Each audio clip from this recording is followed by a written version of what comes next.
Danny sent me this, but it was another Canadian thing. But it was remote work is protecting employees from toxic workplaces. Now employers must do better, says expert.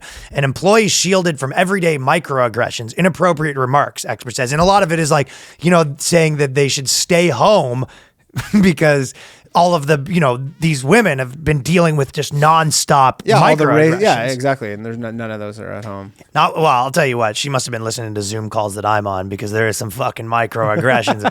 I start every fucking Zoom meeting with, I go, put on some weight, huh? I go, eating for two tonight. I go, hey, Toots, eyes up here. I go, what's your name? Sandra. I go, yeah, it doesn't matter. That's kind of shitty of you. I start mine with a land acknowledgement. yeah, really long one. Yeah. And I also want to admit that I bought this computer secondhand, and this computer was James's computer. So respect to James. You know what's funny is a few different people told me this. Last year, all the companies were all on board with like Juneteenth being a holiday. Mm-hmm. So it was like a huge thing, like sent out the big thing, like, everyone has the day off. This is a big thing. And then this year, most of them just didn't, it's not a holiday anymore.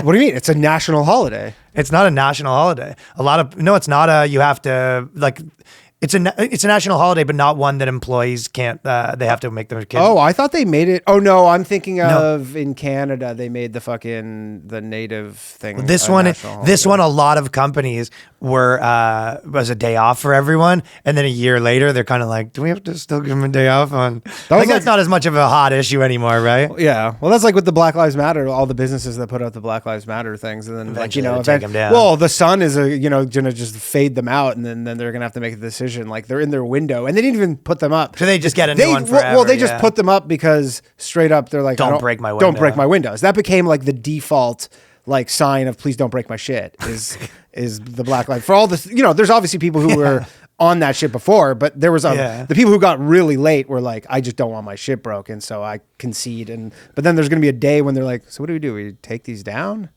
Just remove these? Of course. Well, Alexandra Joseph works in a consulting firm in Kitchener, and she says that working from home has been a saving grace. She has fewer in-person interactions with people, which means fewer opportunities to face microaggressions. And you like the girl. She had the co-founder, was the girl writing this article, she's the diversity consultant at a company called Devonify. Devonify, yeah, devonify.com.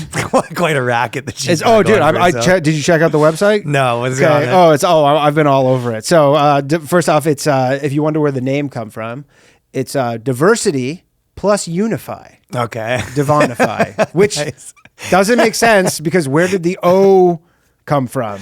It should be Divunify. I'm like looking at it, it goes DIVONIF. Yeah, right. So there's the NIFY from unify, and then there's div from diversity, and then she just threw an O in there. Exactly. The O, But so this girl's basically saying to these people, like, you know what I mean? Oh, you're in such better health now because you haven't had to be at work. And by the way, it is better. I honestly think a pretty fair system moving forward now that everyone's had both.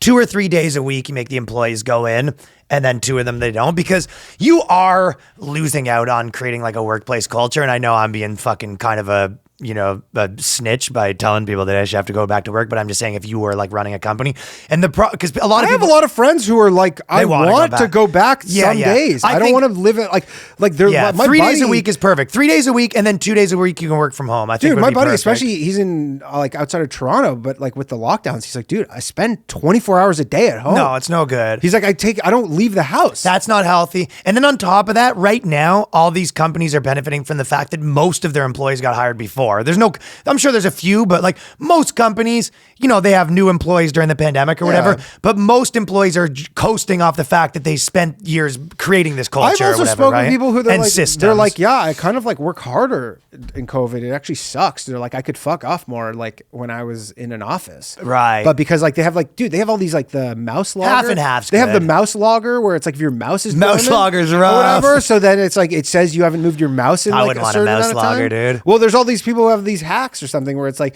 it's just like the drinking bird from Simpsons where it literally, dude, it is where people have like these things that'll just like kind of just keeps touching your fucking keypad to show you the drinking bird. Yeah, man. I love that.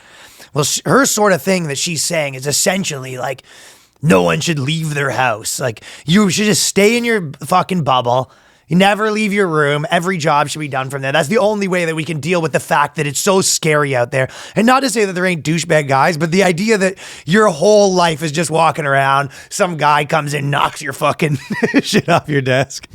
You know, you walk through by, he's whistling at you. Woo, woo. You know, I can't whistle. Dude, they have a fucking aggressive... someone's dressing to get banged out. By the way, Devonify has a pretty aggressive territory acknowledgement on their, they got a good website. Dude, listen to this, okay? As we are a collection of consultants, the land on which Devonify is situated is in traditional territories of many nations, including the Haudenosaunee, Anishinaabe, Neutral, Ojibwe, Odawa, Potawatomi, who are still present on this land. We live and work in Treaty 2 and Upper Canada Treaty territories. While we are all treaty people as a settler-run organization, and that'll be $200. That significant work remains to be done to uncovering truth and working towards reconciliation. And then, but they should, one little thing they should add is, we're not actually doing anything. No, they do that. They say all that, and they go. So, anyways, your employees should stay home. That'll be $200. Yeah, it's racist. Zoom's racist. Yeah, that's kind of what they do, right? They go, okay, anyways, this tribe was, okay, we're big. No, this is what they say. They go, all right, listen, so we charge $500 an hour. We'll start now. Just want to make an acknowledgement. And they go, okay, this $500 an hour. Can we ask a question? And the Agnala tribe, the Nagahuga tribe, Dude, how funny is it doing a 2-hour land acknowledgement when you're making $500? Should we get a free consultation for the Boyscast to how to make the Boyscast more diverse and inclusive? Because like straight up, you'd be like, okay, so there's 2 of us, we're both white. What do we do? And they'll be like, so fire both of yourselves, both step down, and then just hire 2 new people. Only do articles about how you're bad. Or whatever, but then like the next week's... We have to pull a Jeopardy where we can be the producer still. I guess. We go, okay, we'll step back and then we'll... Or we can... We'll elevate. Or we could also transition and win the Jeopardy finals. Like our girl. It's a peaceful, safe place, and you don't hear background noise. There's no office chatter. But this woman's like literally selling you the dream that like all your employees are almost dead. So you know what I mean? You could do this now, or you can wait for them to all officially die because their life's a nonstop living hell. They said for many marginalized employees, the option to work from home has given them a sense of release. This is the thing. This is the thing they can't do in South Korea, right? They legitimately, in South Korea, they can't say... This is obviously... Their microaggressions are this. No, but listen, they're obviously... they're obviously kind of saying like, girls don't want to be in the workplace, but they know that they can say like, this is, the office is racist, right? Like someone might ask you about your hair or something like that and you're black, but they know that they can attach race to it and it's way more touchy. But South Korea, they can't really do this kind of stuff, right? Because it's all like a unit, like they're so similar that they don't have that kind of diversity. Yeah, so I think that... Do you think maybe South Korea should hire them? The whole country should be like, you know what, you guys need some diversity consultants to come in because this is pretty getting the similar. pretty one race, yeah. Yeah. What they should do is maybe put men in the cages because they can't be contained because men just can't stop microaggressing, right? So what happens is men work from the cages and women are at their desk, and then the men are in the cages like, and then they have one girl that's sort of, like the whipping girl that takes it for everyone, or they make it a guy because it should be a guy dressed as a girl. So I guess we're back to a real girl. Right.